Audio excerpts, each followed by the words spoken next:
Boh, aku nak gaji boh. Dah labak ni. Sobak lah dia ni. Dia cakap Melayu boleh dilarang Kelantan. Dilarang Kelantan. 잠깐만요. 사연은 Kurat.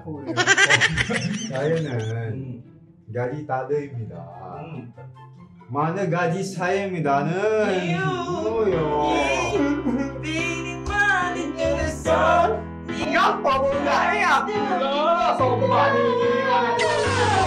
가미는 가지 따드입니다. 만화입니다. 만화예요.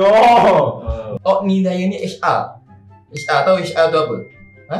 Tahu tak HR tu apa? Hari raya. Hari raya lah. Hari kembali cantik bergaya. Boleh. Yang bukan.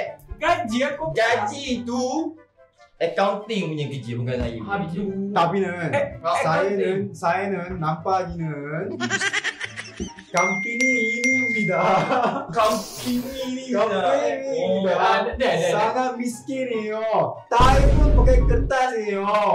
왜 그래요? weh, duit syais. Jangan disebut.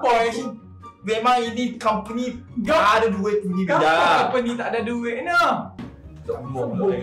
잠깐만요. 잠깐만요. Saya pun dulu. senyapnya. Oh. Hai call welcome. Dok tanya dulu gaji awak ni berapa kan? Boleh? Please. Boleh tidak? Laju sikit bah.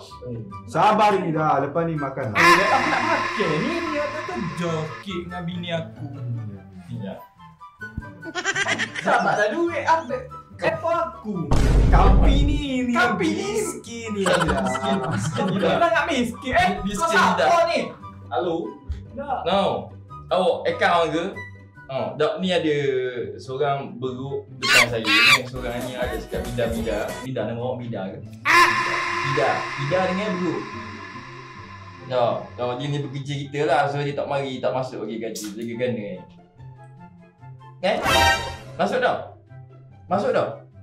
masuk ya? Masuk ke yuk?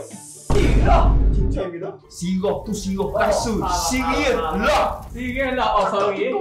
Siti, buat malu Masuk입니다. masuk입니다. Masuk dalam. Biar. ayam penyet. penyet. ayam penyet. Masuk dah.